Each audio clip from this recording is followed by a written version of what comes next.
Thanks, Sean. Indiana's highest court will decide if a lawsuit filed by an Indianapolis police officer against an East Side gun store can move forward. Officer Dwayne Runnels was shot by a convicted felon back in 2011. Now, Runnels claims the shooter went into KSNE Sports with a friend and illegally purchased the gun.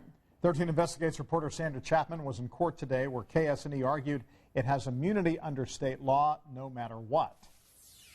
I was in a fight for my life. 5 years after taking a bullet to the hip during a gunfight with a convicted felon, IMPD officer Dwayne Dewey Runnels is fighting for his right to sue.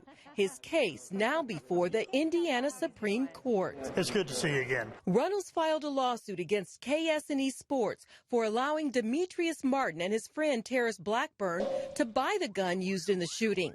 According to the lawsuit, Martin, a convicted felon, helped to pick out the gun, while his friend falsified the paperwork, paid for the .40 caliber Smith & Wesson, and then handed it over to Martin in the gun store parking lot. Martin shot Runnels 2 months later during a traffic stop. Under their KSNE's reading, the General Assembly gave immunity to gun sellers, even if their business model is to supply criminals. KSNE argued Runnels' case should be immediately dismissed under a controversial Indiana law 13 Investigates first told you about last year.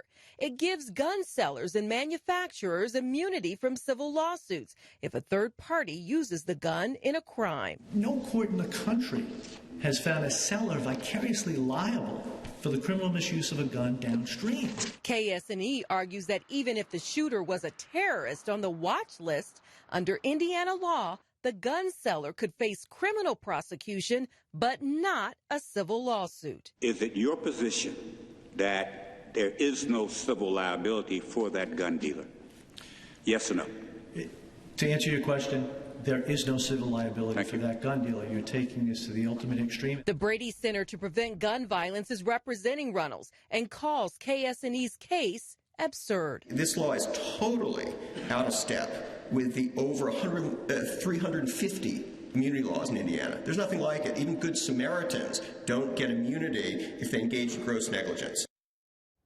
Now, there is no timeline on when the Indiana Supreme Court will rule on this case. Here are the possibilities, though. The justices could simply remand the case back to the appeals court and allow that ruling to stand, or the court could overturn the appeals ruling and provide further clarification on where to draw the line on the state's gun immunity law. No matter what the decision, it will be a precedent-setting one, and we'll keep you posted. John